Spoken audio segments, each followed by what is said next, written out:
the big thing that we have to talk about is Bird having his foot be sore.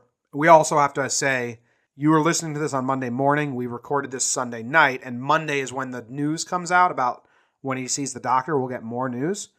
Right. So we don't know. But my main takeaway from this, Jake, and I've been so frustrated, and I always get frustrated, is that fans on Facebook, Twitter, or anywhere that I've seen fans love overreacting to things. Yes.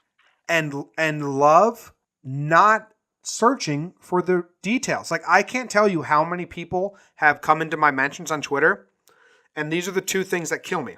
Bird's not even good. His batting average is blah, blah, blah. Right. And I'll get into that.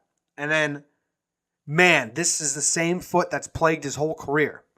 And, like, now we may be getting into that territory if this is a recurring thing. But up until this point, he's had one injury on that foot, and it was a broken bone that they misdiagnosed for a month and said, it's just a bone bruise. You can play on this, Greg. And he said, okay. And then he gutted up and tried to play on a broken bone, his plant foot, for a month. So of course he did bad. And he was trying to be like a warrior and play through the pain because they told him nothing's broken. It's just a bone bruise. Go out there and play. So now we're discrediting all his stats and him because the doctors fucked up and made him play on a broken foot. Then they diagnosed it correctly. He has a bone in his heel that only 5% of the population has, so they didn't diagnose it correctly the first time. Doctor's fault. They had surgery. He had a bone removed. He busted his ass to come back. He made it back last year. Was great. Helped us in the playoffs. Had a .410 on base percentage with 6 RBIs and 3 home runs and 2 doubles in the postseason. Was one of our more solid guys in the postseason. And now, like, so that, like, if you say his average, if you're judging Greg Bird on batting average, I'm not going to be mean. I'm just going to kindly ask you to change the way you value hitters. Because sluggers should be judged on base percentage and slugging and like RBIs, home runs. Like if you took 10 of Greg Bird's walks and just turned them into dink singles, then that would up his average and you'd fall in love with him. You'd be like, oh, he's great. And it's just 10 walks for 10 singles, same result. Couple things to unpack there. I have more, so I'm gonna you go take the stage now. Wow. I got more. Maybe I shouldn't. No. Because there's that last point you touched on is right, and it goes with him playing injured. A, Greg Bird isn't an average player, but B, his stats are kind of skewed from playing on a broken foot that wasn't diagnosed. So you have to factor that in. But either way, that's not his end game. So you're right there. And the injury thing, I'm going to not do a sandwich compliment. It's going to be like an open face. Because you're right, because the one thing that you're teetering on is, okay, if this is a real injury right now, you're saying you're okay with admitting like Greg Bird is injury prone, right? Because anytime, like right now he had a torn labrum, he missed the season. That sucks. Sure, that's like a injury prone, but that hasn't come back to hurt him again. Right. And then the bone on the foot is a freak injury. What happened is, Jake, because they misdiagnosed it and said it was a bone bruise, and then they said he broke it, people think he had multiple injuries on the same foot because they just haven't kept up, which is, I mean, not everyone can keep up crazily, but I do, so I'm trying to tell these people. Yeah. It was one injury. He doesn't have, until 3 days ago, he didn't have reoccurring injuries.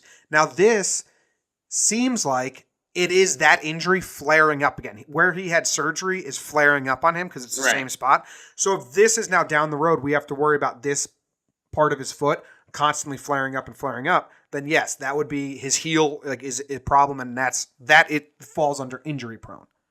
Right. So, and that's the thing. Even with a freak injury involved, we're saying that if this does take a dive the wrong way, he's already injury prone. So I don't want to dive too far into that conversation because coin flip.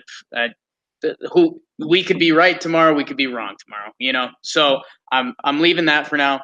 The other thing with the crazy people, I'll feed the beast here a little bit because it's awesome now. There's so much Yankee stuff on my Twitter timeline. It's delightful. But I came across something that said, okay, that's it. The Yankees need to move Greg Bird out of Denver.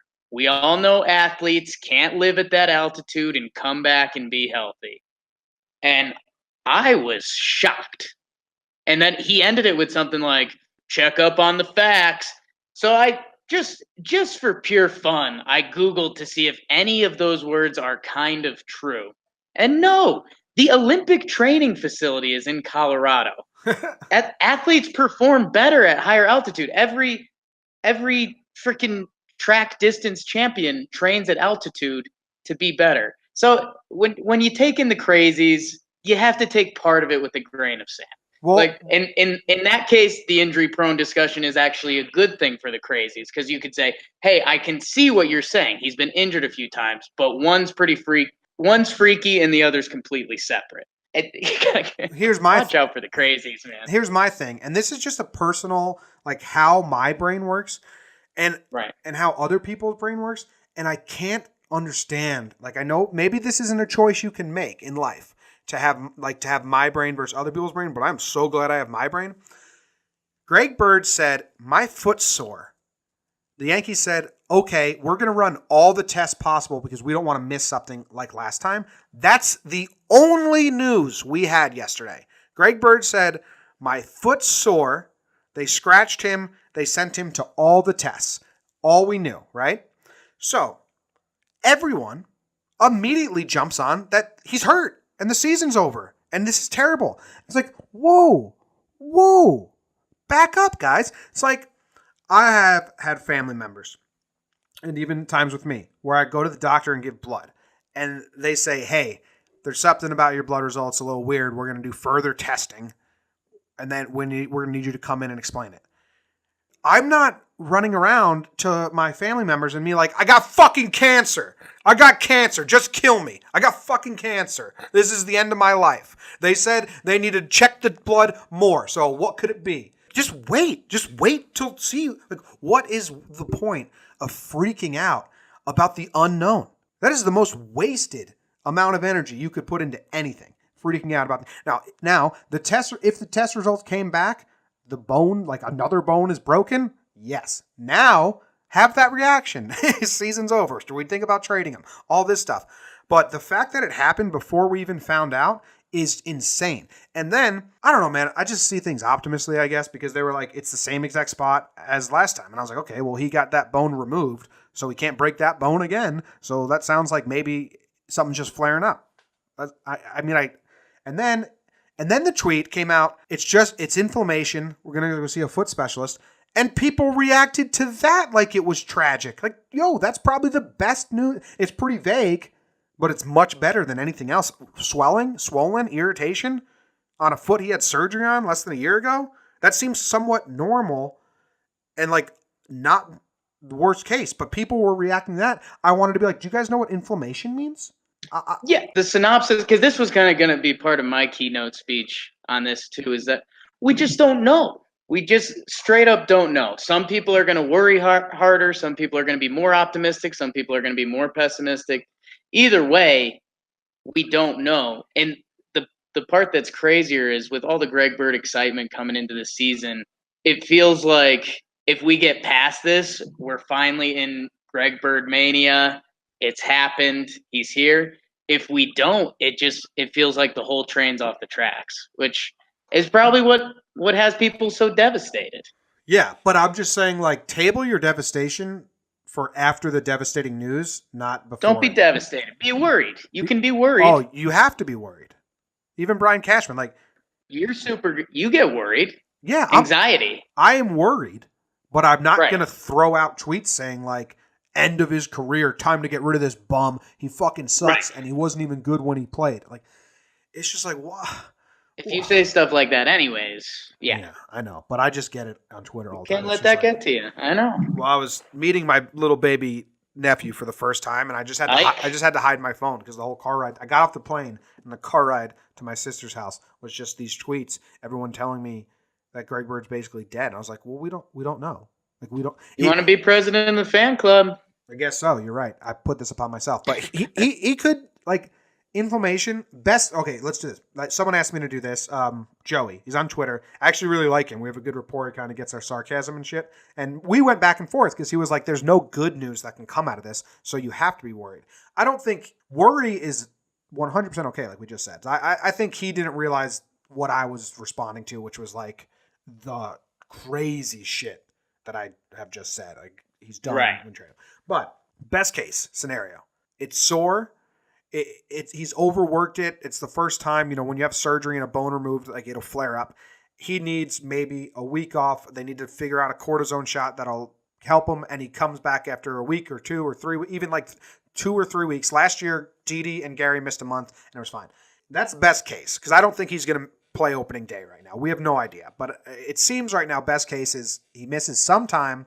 They figure out how to end this pain, and then he comes back and he's fine. Worst case is he misses a lot of time. I don't know, nothing's broken, so that's out of worst case. But worst case is he misses a lot of time, and then we seriously have to wonder the cost and price of keeping Bird on the team. If he has any value for a trade, do we have to now sign like Lind or a trade for another guy? Because I don't know if they trust Tyler Austin and Neil Walker. Like that, using Tyler Austin and Neil Walker seems not as bad, but kind of like just like a Carter, G-Man Choi Band-Aid instead of a real fix. I don't want to get into that like right now because by the time people are listening this Monday morning, Right. You know what I mean? So we'll get into that when we have to get into that. But that would be my best case and worst case. What do you think about that? Yeah, you kind of nailed it. It's before these reports came out with Booney doing the live stuff on ESPN, everyone came to grips with Greg Bird being like our 3-hole hitter going in the season amongst these monsters and, 2 guys who are runner-up for the MVP, splitting them in the lineup. And we're going from that excitement to your worst case is, yeah, he gets banged up and now he's someone we can't really rely on. And it's, do we go forward and hope again, or do you have to move on as this team's moving? So I don't know. And like you said, best case is sore foot. Yeah. Guy was nervous about his foot, got it checked out, sore foot. Yeah, and if we're gonna like go into like kind of empathy stage, which my girlfriend was talking to me and like she just didn't get it at all. I was like, yeah, sports fans don't have empathy for the individual. She's like, well, why don't fans feel bad for him? I'm sure he's upset. It's like, I don't know why, but that is not how sports fans work. It's like you play for me and you win for me and I don't care about you. But we can dive a little bit into like Greg Bird's mind. Last year, he had a freak injury that got misdiagnosed by the team. He had to be pissed when he found out it was actually a broken bone. Like, yo, you guys made me play for a month on a broken bone, just making it worse and worse and worse. Yeah. And like you're the Yankees. You should have good doctors. So in his mind, he's got to be mad at them about that. And then he had to play on it. Then he missed time. And then Randy Levine says shit, or someone in the organization, quote unquote, probably Randy Levine, said, shit talked him. I don't understand why Bird doesn't want to be part of this. It's like, well, he was rehabbing, trying to get back as best he can. They said once they figured out it was the bone, they said you can have surgery or you can rehab. And we didn't really understand it, but he chose surgery and said, I'm going to be back in September. And you and I laughed on the podcast back then. We were like, okay, Greg, do whatever you like, whatever. Like, just do what you want to do. We'll see you next year. Dude had surgery, busted his ass, came back and was a key part of our run. Had a good September and a good playoffs. So I understand injury prone sucks.